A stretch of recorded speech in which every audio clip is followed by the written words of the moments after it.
242 জন মানুষকে সঙ্গে নিয়ে প্রায় 625 ফুট ওপর থেকে একটা বিমান সোজা আছড়ে পড়ল মেডিকেল কলেজ হস্টেলের ওপর। বিমানে মজুত করে রাখা 1,26,000 লিটার ফিউল মুহূর্তে ছাই করে দিল সব বাইকে। প্লেনের মধ্যেই দগ্ধে মারা গেলেন 241 জন মানুষ, বেঁচে ফিরলেন মাত্র একজন। আর ওই মেডিকেল কলেজে দুপুরের খাবার খেতে আসা কিছু হবু ডাক্তারও মারা গেলেন দুর্ঘটনায়। সাম্প্রতিক অতীতে এমন ভয়াবহ বিমান দুর্ঘটনা চাক্ষুষ করেনি ভারতবর্ষের মানুষ। 169 জন ভারতীয় নাগরিক, 53 জন ব্রিটিশ নাগরিক, 7 জন পর্তুগিজ ও 1 জন কানাডিয়ান নাগরিক সহ এয়ার ইন্ডিয়ার বিমানটি যেভাবে লোকালয়ের উপর আছড়ে পড়ল, সেই দৃশ্য গায়ে কাঁটা দেওয়ার মতো। জানলে খারাপ লাগবে, এই 242 জনের মধ্যে 3 জন শিশুও ছিল ওই ফ্লাইটে। মানুষের জীবন কতটা অনিশ্চিত তারও একবার প্রমাণ করলো আহমেদাবাদের মেঘানী নগরের এই বিমান দুর্ঘটনা। গত কয়েক মাসে একটার পর একটা ঘটনায় অদ্ভুতভাবে মানুষের মৃত্যু হচ্ছে গোটা ভারতবর্ষ জুড়ে। এই যেমন পেহেলগাঁও, ছুটি কাটাতে গিয়ে 26 জন মারা গেলেন। তারপর আরসিবি জেতার আনন্দে সামিল হতে গিয়ে মারা গেলেন 11 জন মানুষ। তারপর গতকাল কর্মসূত্রে অথবা ছুটি কাটানোর জন্য বিদেশ যাত্রা করতে গিয়ে একসঙ্গে 241 জনের প্রাণ নিভে গেল।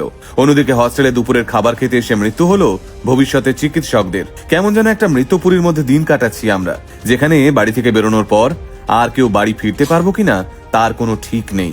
12 জুন 2025 দুপুর তখন 1:39।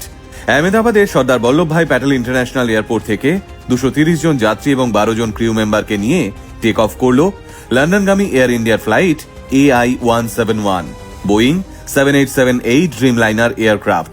কয়েক মিনিটের মধ্যেই সেই বিমানটি পৌঁছে গেল সমুদ্রপৃষ্ঠ থেকে 625 ফুট উচ্চতায়। কিন্তু তারপরেই আচমকা একটা ভয়ানক বার্তা ভেসে এলো বিমানবন্দরের রাডারে, মেডে মেডে। এই মেডে কলের মানেই কোনো একটা ক্রিটিক্যাল এমার্জেন্সি হয়েছে বিমানে। কিন্তু তারপর যা হলো সেটার জন্য বোধহয় কেউই তৈরি ছিল না। 242 জন যাত্রীকে সঙ্গে নিয়ে নিয়ন্ত্রণ হারিয়ে 1,26,000 লিটার জ্বালানি সমেত ওই বিমানটি আছড়ে পড়ল এয়ারপোর্ট সংলগ্ন মেঘানীনগর অঞ্চলে। আহমেদাবাদ এয়ারপোর্ট থেকে এই অঞ্চলের দূরত্ব মোটে 2 কিলোমিটার। ফলে টেক অফ করার পরে ওখানেই আছড়ে পড়ে ফ্লাইটটি। কিন্তু ফ্লাইটটি যেখানে গিয়ে আছড়ে পড়ে, দুর্ভাগ্যজনকভাবে সেটি আদতে বাইরামজি জিজিভয় মেডিকেল কলেজের মেস হস্টেল ছিল। তখন সেখানে লাঞ্চ করার জন্য প্রায় 100-র কাছাকাছি হবু ডাক্তারেরা উপস্থিত। বিমানটি ওই হস্টেলে আছড়ে পড়ার সঙ্গে সঙ্গেই মজুদ থাকা জ্বালানির প্রভাবে ওখানে আগুন লেগে যায়। প্রায় 50-এর কাছাকাছি MBA স্টুডেন্ট গুরুতর আহত হন। শেষ অবধি পাওয়া খবর অনুযায়ী মৃতের সংখ্যা 5 ছাড়িয়েছে। ওই ভয়ানক মুহূর্তে বাঁচার জন্য কেউ জানলা দিয়ে, কেউ বা 3 তলার বারান্দা থেকে ঝাঁপ মারেন। ওই মুহূর্তটা কল্পনা করলেও গায়ে রীতিমতো কাঁটা দিয়ে উঠছে।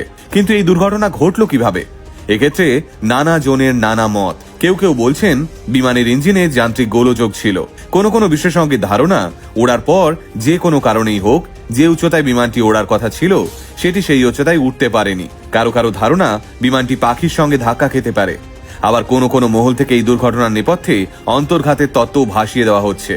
তাহলে দুর্ঘটনার আসল কারণটা কি সেটা স্পষ্ট হবে ফ্লাইটের ব্ল্যাক বক্স উদ্ধার হওয়ার পর।